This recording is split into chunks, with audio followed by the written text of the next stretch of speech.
जैसा कि आप जानते हैं 10वीं कक्षा का 2026 का जो संस्कृत का मॉड्यूल पेपर है, मैंने 50 प्रश्नों का उत्तर आप सभी को बता दिया है। अब 50 के बाद जो है 51 से प्रारंभ हो रहा है। यह VVI क्वेश्चन सब है जिसका आंसर मैं आपको बता रहा हूँ। 51 में है किस समास में प्रायः दोनों पद का अर्थ प्रधान होता है। तो यह द्वंद्व समास होगा। चार्थे द्वंद्व, चौ अर्थे द्वंद्व, द्वंद्व समास आ जाएगा। नए समास का उदाहरण निम्न में से कौन सा है। अपुत्र होगा नए समास का, नए तत्पुरुष, इसको तत्पुरुष का भेद माना जाता है नए। अब हम आपको 53वां प्रश्न बताने जा रहे हैं। यशोधनन में कौन सा समास है। यशोधनम बहुब्रीहि समास है। कृष्णस्व समीपम का समस्त पद निम्नलिखित में कौन सा होगा। उपकृष्णम। कर्ता कारक में कौन सी विभक्ति प्रयुक्त होती है। कर्ता कारक में प्रथमा विभक्ति प्रयुक्त होती है। 56 प्रश्न का उत्तर आपके सामने लेके आए हैं। सह सर्पात विभेति, ये सर्पात में कौन सा विभक्ति होती है। तो सर्पात में पंचमी विभक्ति होती है। 57 अंतरा के योग में कौन सी विभक्ति होती है। अंतरा के योग में हमेशा द्वितीय विभक्ति होती है। 58 प्रश्न पिता पुत्रेण सह ग्रामम गच्छति, वाक्य के पुत्रेण पद में किस सूत्र से तृतीया विभक्ति हुई है। तो यहाँ स अर्थे तृतीया अर्थात साहार्थे तृतीया, साकम सार्धम सूत्र का भी प्रयोग होता है। ये सब एक ही है। तो स के अर्थ में तृतीया होता है, तो साहार्थे तृतीया सूत्र से यहाँ पे पुत्रेण शब्द प्रयुक्त हुआ है। आप देखिए ये 59वां प्रश्न आपके सामने में उपस्थित है। 59वां में है स्वामी दयानंद ने वेद भाष्य की रचना किस भाषा में की। तो संस्कृत और हिंदी में इन्होंने की। डीएवी विद्यालय की स्थापना कब हुई। डीएवी विद्यालय की स्थापना 1883 ईस्वी में हुआ है। गांधी दर्शन से प्रभावित रचना कौन सी है। सत्याग्रह गीता है। विशालाक्षी संबोधन किसके लिए प्रयुक्त हुआ है। विशालाक्षी मतलब विशाल आंख वाली, स्त्रीलिंग शब्द भी है, तो ये सीता के लिए है। राम मंदाकिनी नदी की शोभा किसको दिखाते हैं। तो सीता को दिखाते हैं, क्योंकि वन में गए हैं राम और लक्ष्मण और सीता, तो सीता को ये बता रहे हैं। 64वां प्रश्न है मंदाकिनी नदी किस पर्वत के निकट बहती है। तो ये चित्रकूट पर्वत के निकट बहती है। मंदाकिनी नदी चित्रकूट पर्वत के बगल में बहती है। अब ये है आपके पास में 65वां प्रश्न कुंभम करोति इति कुंभकारः। ऐसे कुंभकार जो है, कुंभकार का विग्रह जो होता है कुंभम करोति इति कुंभकारः शब्द प्रयोग होता है। कारिका प्रकृति प्रत्यय निम्न में से कौन सा है। कारिका तो होता है कारक जो टाप, तो कारिका शब्द प्रयोग होता है। नेतुम में तुमुन प्रत्यय है। आप जैसे देखते हैं लास्ट में तुमुन का तुम बचता है, तो नेतुम में तुमुन प्रत्यय है। वासुदेव, वासुदेव में अण प्रत्यय होता है। अण हमेशा अपत्य अर्थात संतान से संबंधित होता है। वसुदेव के बेटा वासुदेव होने के कारण ये वासुदेव सूत्र प्रयोग होता है।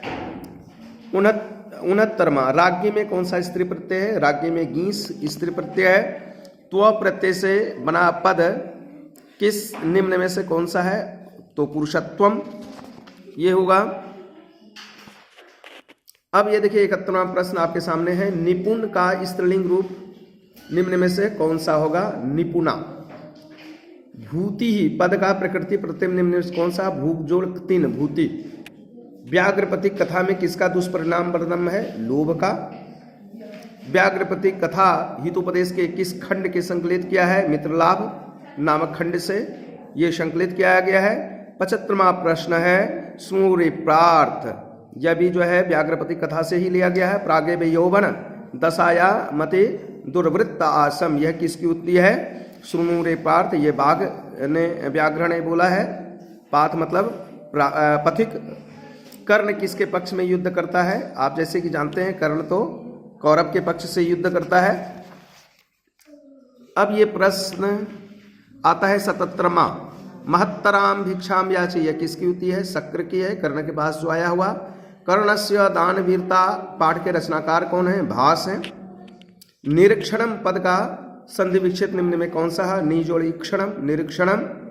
महर्षि पद में कौन सी संधि है। गुण संधि है। महाजोड़ ऋषि। और ज्ञा धातु के लट लकार का रूप निम्न में कौन सा है? जानाति, ये होता है ज्ञा धातु का लट लकार। देही किस लकार का रूप है? लोट, लोट लकार का रूप है देही।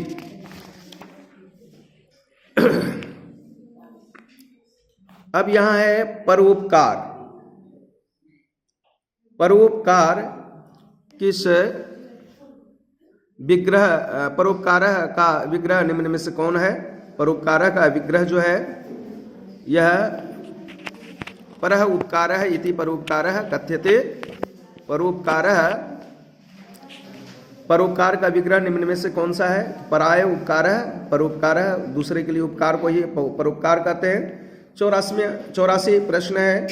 पाणी पादम, पाणी मतलब हाथ और पादम मतलब पैर, तो किस समास का उदाहरण है? पानी और पैर। इसमें से ये होगा तो और के अर्थ में द्वंद्व समास आता है। विद्यालय का विग्रह निम्न में से कौन सा है? विद्यालय, विद्या का घर। 86 है। अशांति का निवारण उपाय किस पाठ में वर्णित है? विश्व शांति में है। वैर को बढ़ाने वाला निम्न में कौन सा है? तो वैर को बढ़ाने वाला स्वार्थ है, स्वार्थ ही वैर को बढ़ाता है। शास्त्र किसके लिए कर्तव्य और अकर्तव्य का विधान करता है? तो ये शास्त्र हमेशा मानवों के लिए करता है, दानवों के लिए नहीं करता है। मानव जो मानवोचित गुण व्यवहार करते हैं उनके लिए ये है। अशांति सागर के किनारे कौन दिखते हैं? संसार दिखता है। और शांति रूपी सागर जो है वह उसके किनारे सिर्फ संसार बसा हुआ है। पिंगल किस वेदांग शास्त्र के प्रवर्तक हैं? छंद के पिंगल रचनाकार हैं। कृषि विज्ञान के प्रवर्तक आचार्य कौन है? कृषि विज्ञान के पराशर हैं। धनेश का संधि विच्छेद निम्न में कौन होगा? धन जोड़ इस, धनेश।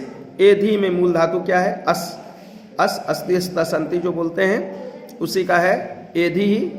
और 94 में है समास किए गए पदों को कहते क्या है? समासिक पद कहते हैं। जैसे कि जानते हैं समस्त पद होता है और समासिक पद होता है, इसमें समासिक पद दिया गया है।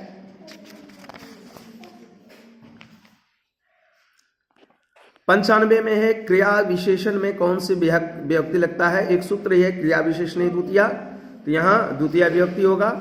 स्वस्ति के योग में किस विभक्ति का प्रयोग होता है? स्वस्ति के योग में किस विभक्ति का प्रयोग होता है? तो चतुर्थी विभक्ति का प्रयोग होता है। नमः, स्वस्ति, स्वाहा, स्वधा, अलंग, वसट, तो ये सब जितने भी शब्द हैं उसमें जहां भी आएगा तो वहां चतुर्थी विभक्ति ही लगेगी। आधारोधिकरणम पात्रे वर्तते जलम, तो यहाँ आधार में अधिकरण शब्द का प्रयोग होगा।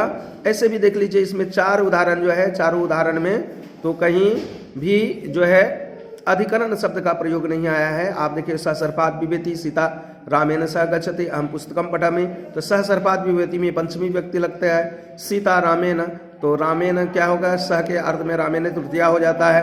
अहम पुस्तकम पठामि, तो पुस्तकम में द्वितीया लग जाता है। लेकिन अधिकरण तो सप्तमी अधिकरण में आता है। अधिकरण पात्रे है, तो ऐसे भी आपको पकड़ लेना है कि कहाँ क्या चीज हो रहा है। निम्न में कौन सा उपसर्ग नहीं है? दुस उपसर्ग नहीं है क्योंकि दुस और दूर दोनों एक ही चीज है। तो प्रायः इसमें से यह कहना थोड़ा कठिन होगा क्योंकि प्र प्रा अप सम अनु अव निस नेर दुस दूर, तो ये जो है दुस भी उपसर्ग और दूर उपसर्ग दोनों एक ही चीज है। दुस भी उपसर्ग के गिनती में आता है, लेकिन यहाँ आपको प्रश्न दिया गया है तो प्रायः दूर का प्रयोग होता है, इसलिए दुस यहाँ क्या गया है? क्या दुस वो नहीं है। लेकिन ऐसे अगर माना जाए यह प्रश्न वस्तुतः ये गलत प्रश्न है। प्रश्न ऐसा नहीं होना चाहिए, कोई दूसरा इसका विकल्प देना चाहिए, क्योंकि दुस भी जो है ये उसी के साथ में आ रहा है। अब जो है आगे आपका प्रश्न है निवर्त में प्रयुक्त प्रत्यय कौन सा है? निवर्त में प्रत्यय है लियप प्रत्यय है। लियप प्रत्यय से निवर्त शब्द का बना है, क्योंकि जानते हैं त्वा और लियप, त्वा में जो है उपसर्ग नहीं रहता है और लियप में उपसर्ग होता है। निवर्त शब्द में देखिए नी उपसर्ग आता है, इसलिए लियप प्रत्यय का विधान हुआ है।